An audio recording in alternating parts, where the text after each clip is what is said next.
arrogant and ruthless, Pontius Pilate.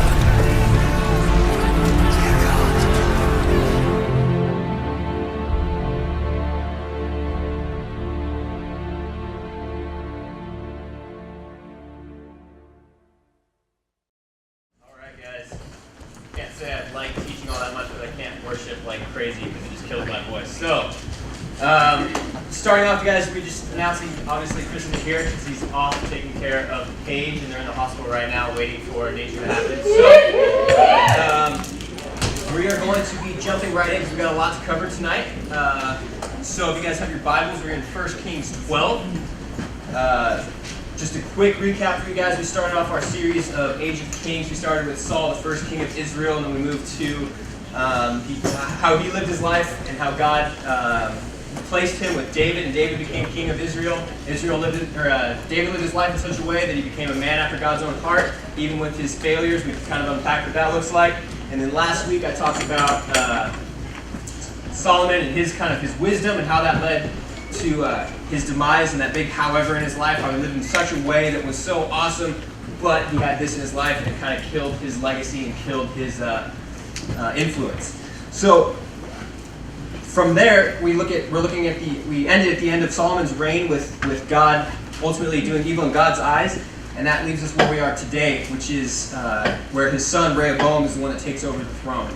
The whole theme of today, what we're going to be talking about is how to seek wise counsel and where to get wise counsel.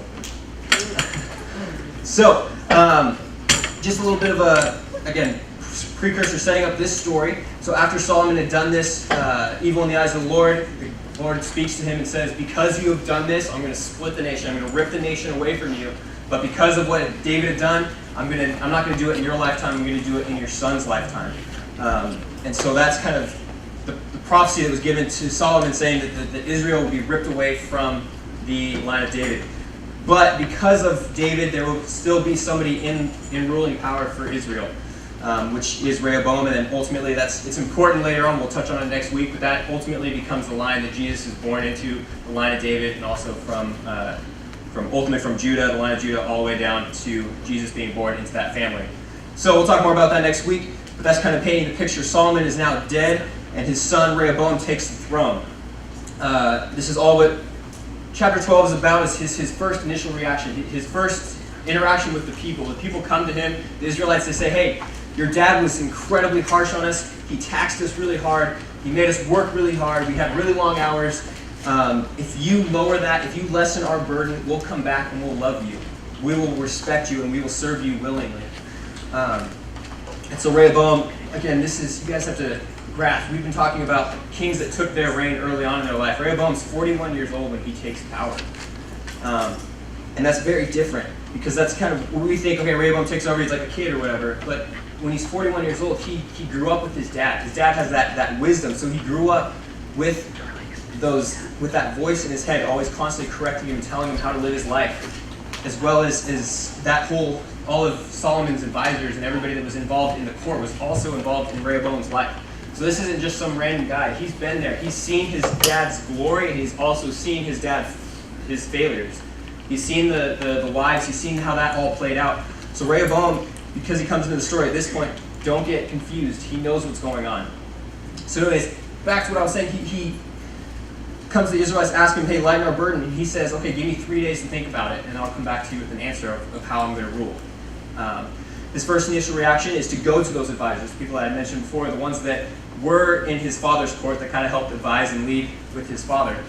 And they told him, hey, listen to what they're saying. You're a new leader. You're just now taking over. Lead them in such a way that serves them so that they will want to serve you, that they will love you. Rehoboam says in verse 8, he said he rejected that advice, and he consulted young men who he had grown up with. So just like we do all the time, we kind of just reject the advice that we don't like. Stuff that we hear that we don't agree with, we go somewhere else to find a source. Like, I do this all the time in my life when I'm like, growing up, I'd be like, okay, I think I'm going to ask Rachel out. Like, okay. And so I'll go talk to my friend, I'll be like, hey, do you think I should do this? And he's like, well, I don't think it's a smart idea. Maybe you should think about it a little more. She's not a Christian. She's not living in such a way that you want. She doesn't have a job. She's not she's kind of unstable. She's got a past of kind of going from boyfriend to boyfriend. I don't think it's a smart idea. And I'm like, okay, I won't. You're right. I won't go ask her out. And then I'll go talk to my other friend Scott over here. And Scott always agrees with me. So I'm like, Scott, I think I'm gonna ask her out. And he's like, oh man, she's so cute. I think you need to. You got to do it. She's perfect for you. And of course I'm like, all right, perfect. And then I go ask her out. And then 6 months down the road, I look back and I'm like, why did I do that? It was the worst decision of my life.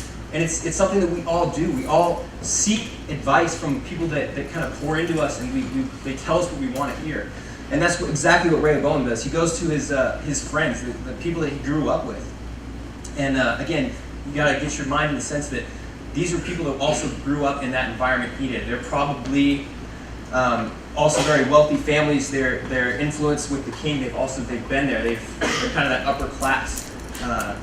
And so they see that, and Rehaboam comes in at an older age, and he's got this mentality of I need to establish dominance in this kingdom. He's got an ego, he's got pride, he's got a lot going into it. His dad had done so much. He built the temple. He had this awesome reputation amongst the nations of his wisdom. So now Rehaboam wants to one-up that. He's like, I got to build more. I've got to do more. I've got to get more wealth. I've got to get more renown than my father did. And so when his friends tell him that, he agrees with them. Yeah, that's exactly what I want to do. So this is where we pick it up. Verse 13. So after 3 days, Rehaboam comes back and he says, the king answered the people harshly, rejecting the advice given him by the elders. He followed the advice of the young men and said, my father made your yoke heavy, which means our workload, and I'll make it even heavier. My father scourged you with whips, and I'll scourge you with scorpions. So again, like I just said, he followed the advice of his friends, saying, I'm not going to make it easy. I'm going to make it harder. I'm going to make your days longer. I'm going to make the tax rates even higher. You're going to owe me more money. And this ultimately leads to the split. A few verses down, the people of Israel replied, what share do we have in David? What part in Jesse's son? To your tents, O Israel, look after your own house. So at this point, Israel says, screw that. You're trying to make our lives harder. What's in it for us? So they abandon it. The only tribe that stays, the only one that remains with him is his own tribe, the tribe of Benjamin. So all 10 tribes of Israel, because the split we were talking about last week with the 12 different sons, and long story. The 10 of them, they abandon him, and they go off and they go to their homes, and only one tribe remains with Rehoboam. And this is to fulfill the prophecy that was given to Solomon, saying that Israel will be ripped from your name. It'll be taken away from you. And pretty much kind of bringing it back into what we're talking about today, we're breaking it down into 3 points. And those 3 points all have to do with how you approach wisdom, how you get counsel, where you get counsel, and kind of how you evaluate that kind of counsel. So we're going to jump right into point number 1, which is it's not what you want, it's what you need. It's so true. When people speak wisdom in your life, it's not necessarily what you want. Sometimes it is what you want, but more often than not, it's something you don't want, but it is what you need. Proverbs 13:12. Again, this was written by Solomon. So his own dad said, "He who walks with wise grows wise, but a companion of fools suffers harm." And so, even from the very beginning, you can look at his life, and he understands this. He understands that he needs to surround himself with wise people so that they'll grow him into being a wise leader. And I think I need to take a pause here and kind of break something down for you guys, because there's a very big difference between life decisions and like a little stuff that comes up in your life, like little struggles and things like that you're going through. Now, I talked a lot about growth groups and things like that. And it's great that you're in a growth group, and it's great that you're in an environment where you can sit there and talk with your friends and try to get advice from them and kind of just vent to them sometimes and just have friends that you can talk to. So that's one thing. That's a good area of your life that you can kind of just get those out and have those people that you can talk to. But at the end of the day, you also need somebody that you can go to for wisdom, somebody that can speak from experience, that can speak into your life and kind of challenge you and grow you. Just as Rehaboam had. He had those elders, he had the advisors of his dad's court that he could go and talk to. But he decided to just go with the advice of his peers. And that's something that's so dangerous. And so that's kind of where I'm going to leave it off for point number 1. It's not what you want, but it's what you need. So don't go to the people that you know are going to agree with you and that are going to try to steer you in the way you want to go. But go with the people that you know you want to be like. Charles is going to take number 2 and how to seek and how to find what that looks like. So there's a lot that I'm going to talk about. And we have really short time, so we're going to go really fast through it. But you need to understand that where we go to seek counsel is going to change your lives completely. So we have to be careful to who we go for wise counsel. Okay? So have you ever lost your wallet in your house and you're like freaking out about it, and you're walking around and you go like, okay, I'm gonna follow the steps, and I got out of the car and then I went into the bathroom. It's not gonna be in the bathroom. And then I went and I got some Coke in the fridge. Is it in the fridge? No. And you check the fridge because you're freaking out. It's gotta be here somewhere. It's the same. You're taking the same steps, following the same way. You go into your to your room and you check the sheets, whatever, and you just try to find it everywhere. And then there's a point where you start freaking out a little bit, and you think that you're crazy. You feel like, I know I put it somewhere, and I'm pretty sure it was on this desk right here. I know, and you try back it, and you knew it was there, but you keep seeking. Finally, you give up. And next day you wake up, and you're like, oh, it sucks, and like you're gonna pick up like a shirt or something that's in front of you, go for it, and right behind the desk, it's a freaking wallet just sitting there. You just go like, I knew it! I knew I put it there. So one time, something similar happened to me. It was with my car keys, and I lost them. And I did the same thing, and I was trying to find it, and I couldn't. And there was a point where God told me, if you could seek wisdom the way that you're looking for those keys, your life will be so much different. And that changed my life forever. So with that mindset, I want you guys to dig into this with me, because wise counsel is something that must be chased, something that has to be pursued, something that has to be like a fight, something you fight for, something that you want to win for yourself. It doesn't come easy.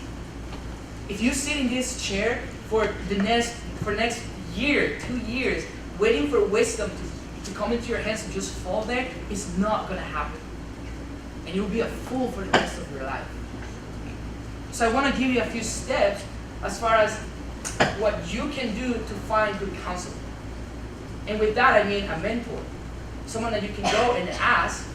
But how do you know? I think when we were planning this was the biggest question for us. Like, how do you know that the person that is giving you advice is giving you wise counsel?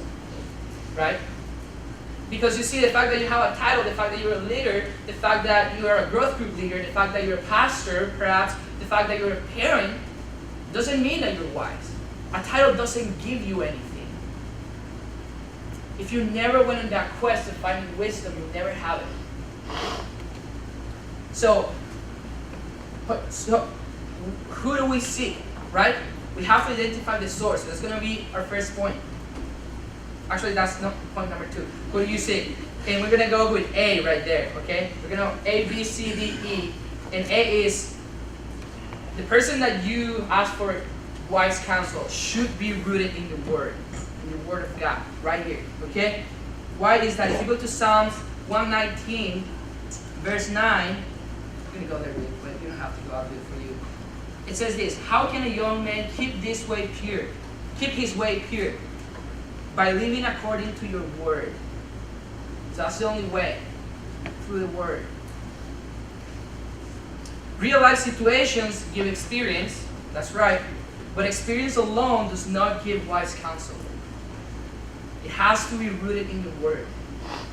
An example for that is, do you guys know Johnny Knoxville? I hope you do. You guys know him? Okay. I'm pretty sure he's got more experience than anybody in this room. He's crazy. He has a lot of experience. He's done a lot of things, a lot of dangerous things. He has pushed the lines. But will you say that he's wise? Not at all. Okay, if you said yes, get out of the room right now. But you know what I mean? Like experience, you can look at someone and look at their life, look at the track of their life, and you see that and be like, well, okay, yeah, a lot of experience, but where is the wisdom? So whoever you're going to for wise counsel has to be a person that is rooted in the Word, rooted in the Bible, in the teachings of Jesus. All right, B. The person that you go to seek counsel, it must be someone that you want to be like. Someone that you look up to. Someone that you respect. Come on. Come on. A person that you admire and respect because of what they exhibit daily. So it's someone that you can look daily, that you can hang out with, and you can see the way that they do things, the way that they treat people, right? You go with them to a restaurant and you see the way that they interact with the waitress or the waiter. You see how he does it. You see that he calls them or she calls him by their name. You walk in the street with them and there's a homeless person. You see the way that they interact with that person. You're at church and you see how they speak. You see how they behave. You see how they treat their kids, his wife, her husband.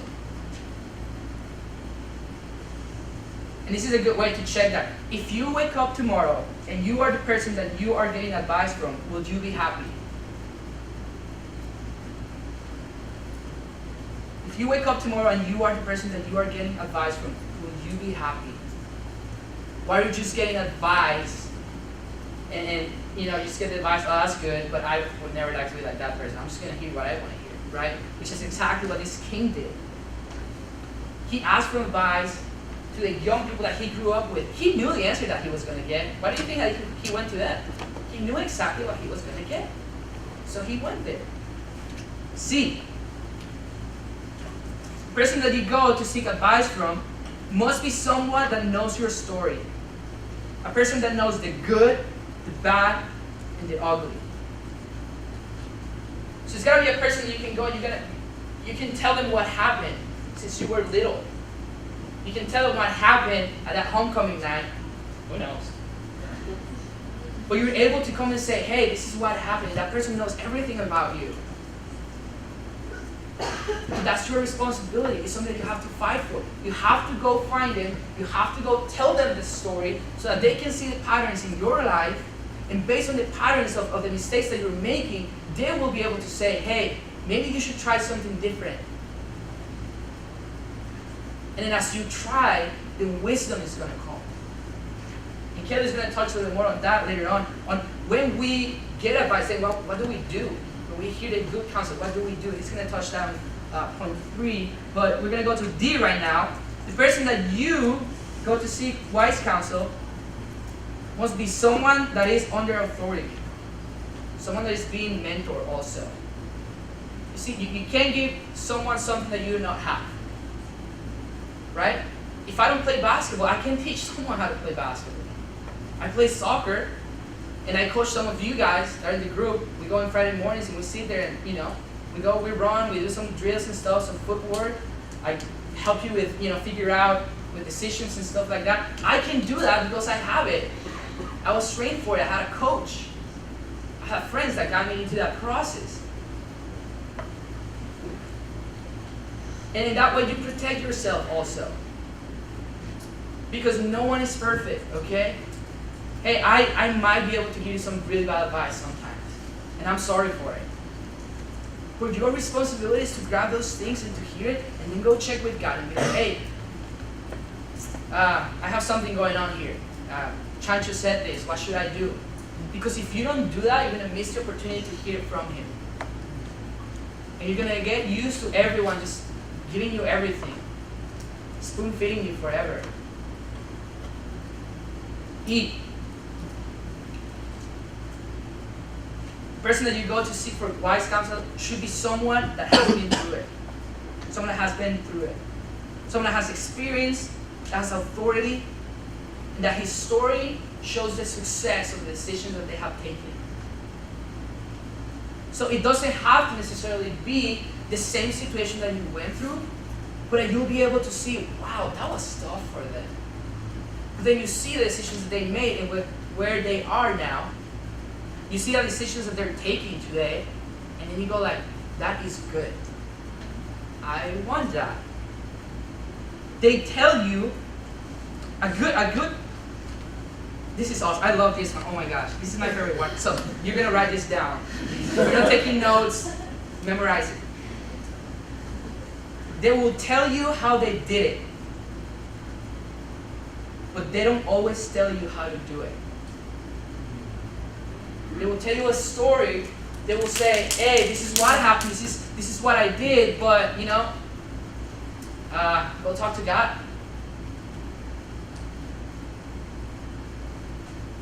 They will tell you how they did it, but they don't always tell you how to do it. So if you follow these 5 points, you will be able to, you'll be heading on the road of finding good advice, all right? It'll be cool. Kelly's going to talk about what to do when we get advice. In what ways can we protect ourselves from making the same mistake this king did? He's going to walk us through it. I think that last piece is just such great advice, is that you always look for the answer, you look for the shortcut. I know you guys do it in school, so don't even lie to me. Because I was there, I did the same thing. You want the answers, but you don't want to do the work. And really, that's where the growth, that's where the wisdom happens. You can read through Proverbs every single day, and yeah, it'll impact your life, but once you start applying it, then it's really going to change who you are.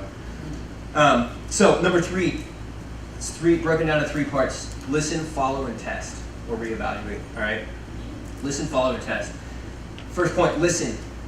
We've talked a lot about listening. What does it mean to really listen, though? It takes work.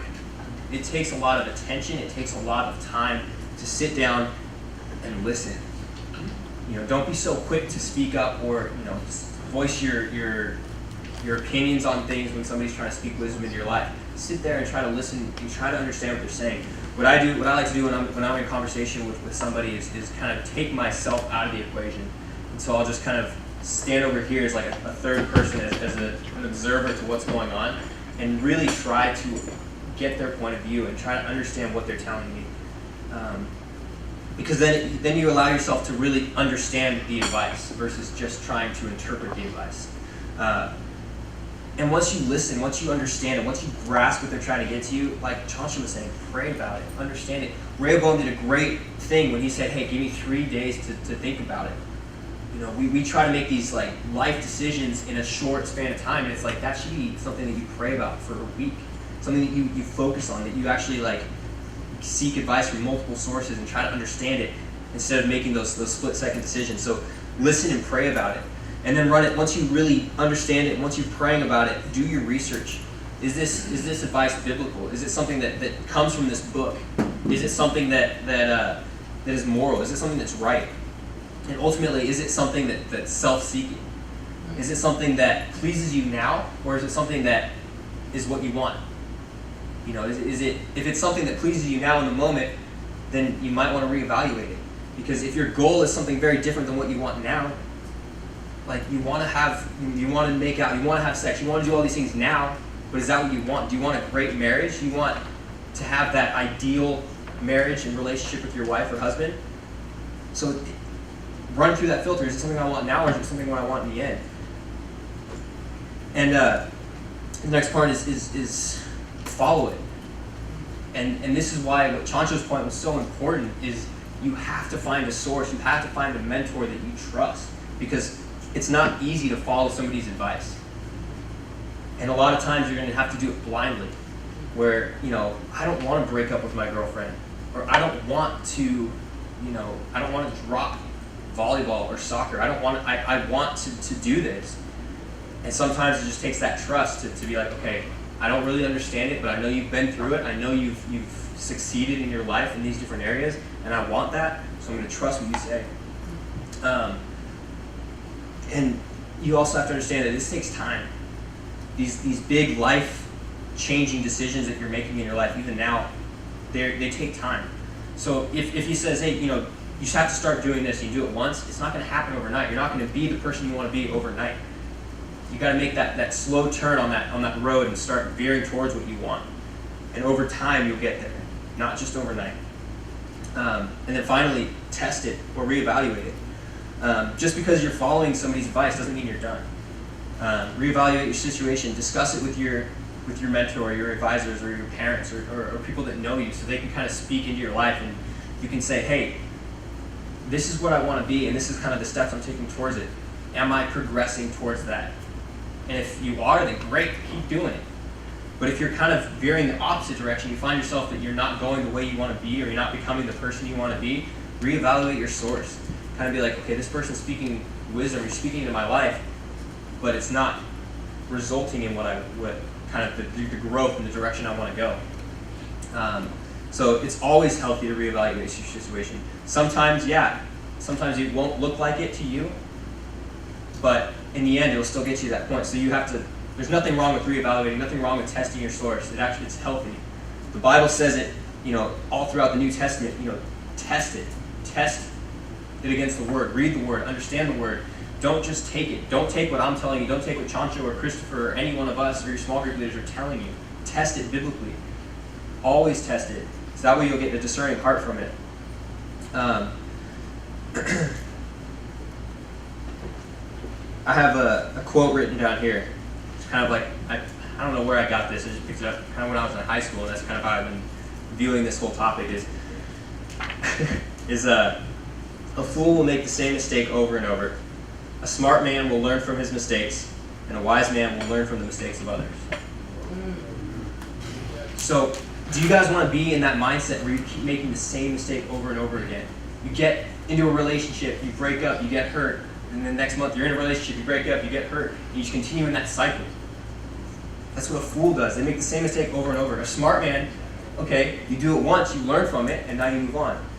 But ultimately, why would you want to put yourself through that pain and through that torment when you could be a wise man and look from it and learn from the mistakes of others? People always came up to me when I was in high school, and guys in my small group, I've talked to you guys about this, like, I didn't date when I was in high school. Not because I didn't want to, but because I looked around at all my friends that were dating and seeing how they've been hurt, how they've hurt others, how they've crossed boundaries they didn't want to cross. And I was like, why would I want to do that? Why would I want to put myself in that position? And again, I'm not telling you guys to break up or anything like that. It's just try to keep that mindset in your life. Why would you want to go through it when you could just learn from the mistakes of others? Ultimately, it all goes back to the beginning of Proverbs, verse 5 in Proverbs 1. It says, "Let a wise man listen and add to his learning, and let the discerning get guidance." So make sure you guys apply this to your life. Realize that wisdom is not always what you want, but it's what you need. And seeking an advisor, seeking a mentor, somebody that can speak wisdom into your life is crucial to your life. And also, don't always just take it. Don't always just accept what they tell you. Test it. See if it actually does work. And reevaluate constantly. Let's pray. God, we just come to you now and just thank you for this time that we could just kind of dig deeper into your word and try to learn again from a not so great example of how to lead. I pray that we can just learn from this example and kind of go forward in wisdom and discernment, God. I pray that you just help us to identify people in our lives that can speak wisdom and speak guidance into our life, God. I pray that as we grow up and as we make these mistakes, God, I pray that you just help us to grow from them and learn and kind of reevaluate where we're at constantly, God, so we can continue to grow towards you. I thank you for all these kids here, God. I pray that you just, again, speak wisdom into their life, and I thank you for the opportunity that you've given me to do so. In Jesus' name, amen. Again, guys, we got